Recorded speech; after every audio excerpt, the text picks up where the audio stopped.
శాశ్వతశాల ఇది నా యేసు నివసించేశాల. దేవునికి మహిమ కలుగునుగాక, దేవునికి స్తోత్రములు కలుగునుగాక. కీర్తనల గ్రంథం 65వ అధ్యాయం 13వ వచనం. పచ్చిక పట్లు మందలను వస్త్రం వలె ధరించి ఉన్నవి, లోయలు సస్యములతో కప్పబడి ఉన్నవి, అన్నీయు సంతోష ధ్వని చేయుచున్నవి, అన్నీయు గానము చేయుచున్నవి. ఏం చేస్తున్నాయంట?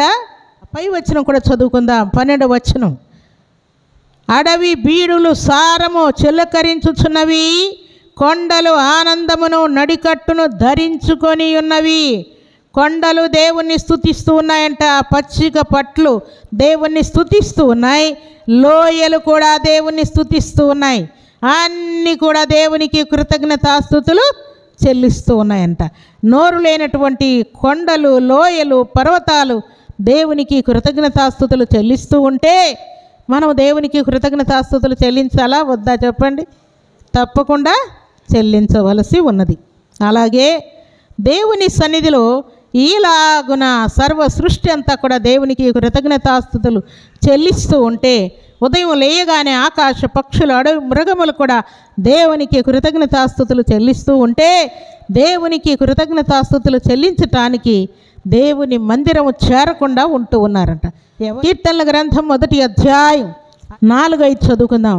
దుష్టులు అలాగూ ఉండక గాలి చెదరగొట్టు పొట్టు వలె ఉందరు, కాబట్టి న్యాయ విమర్శలో దుష్టులను, నీతిమంతుల సభలో పాపులను నిలువరు. నీతిమంతుల సభలో ఏం జరుగుతూ ఉంటుంది? స్తుతి ఉంటా ఉన్నది, దేవునికి ఆనంద ధ్వనికి జరుగుతూ ఉన్నది, దేవునికి కృతజ్ఞతాస్తుతులు చెల్లిస్తూ ఉన్నారు. అయితే ఏం చేస్తున్నారంట? నీతిమంతుల సభలో, దేవుని సన్నిధిలో నీతిమంతులు దేవుణ్ణి స్తుతిస్తూ ఉంటే పాపులు నిలవకుండా పారిపోతూ ఉంటారు. ఎందుకు వారు నిలవలేరంటే వారు పాపంతో, శాపంతో నిండి ఉన్నారు గనక, అపవిత్రతతో నిండి ఉన్నారు గనక, అనాలోచనతో నిండి ఉన్నారు గనక, శోధనలో చిక్కుకొని ఉన్నారు గనక పాపులు నీతిమంతుల సభలో నిలువరని దేవుడు ఆజ్ఞాపిస్తూ ఉన్నాడు. అందుకే భూమి కూడా ఏం చేస్తుందంట చూడండి. కీర్తనల గ్రంథం 69వ అధ్యాయం 34వ వచనం. భూమి ఆకాశములో ఆయనను స్తుతించునుగాక, సముద్రమును వాటి యందు సంచరించు సమస్తమును ఆయనను స్తుతించునుగాక అంటూ ఉన్నాడు. భూమి ఆకాశములు కూడా దేవుణ్ణి స్తుతిస్తూ ఉన్నాయి, సముద్రములను వాటి యందు నివసించు సమస్త జీవరాశులన్నీ కూడా దేవునికి స్తుతులు చెల్లిస్తూ ఉన్నాయంట. 98వ కీర్తన 8వ వచనం.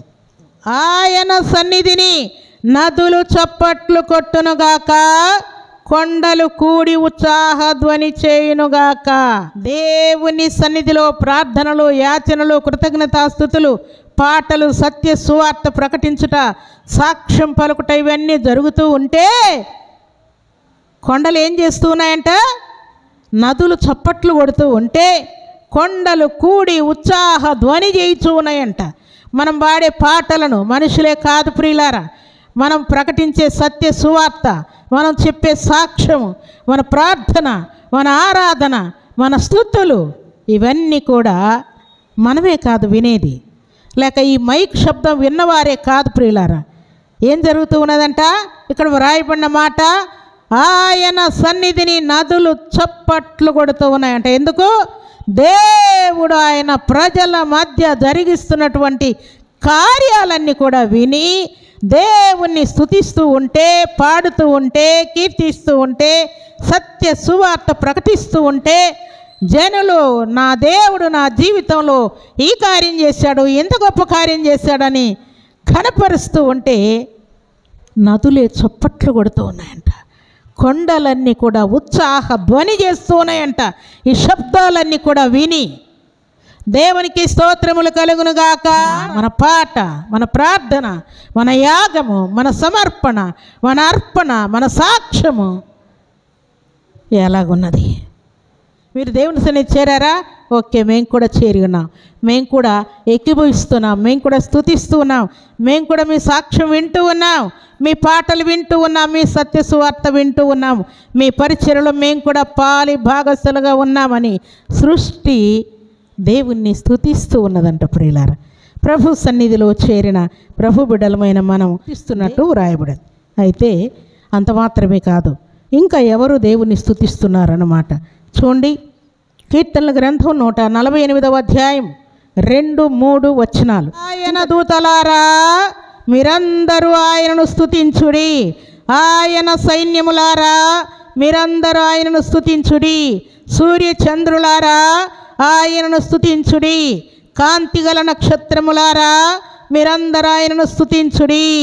వృక్షాలు దేవుని స్తుతిస్తున్నాయి, నేలన ప్రాకు పురుగులు కూడా దేవుణ్ణి స్తుతిస్తున్నాయి, భూరాజులు కూడా దేవుణ్ణి స్తుతిస్తూ ఉన్నారు. ప్రియులారా, పరలోక పట్టణంలో ఉన్నటువంటి దేవదూతలందరూ కూడా దేవుణ్ణి స్తుతిస్తూ ఉన్నారు. సైన్యములకు అధిపతి యెహోవా పరిశుద్ధుడు పరిశుద్ధుడు పరిశుద్ధుడు అని మానక రేయింబగళ్ళు దేవుణ్ణి స్తుతిస్తూ ఉన్నారు. ప్రియులారా, దేవునికి స్తోత్రములు కలుగునుగాక, దేవునికి మహిమ కలుగునుగాక.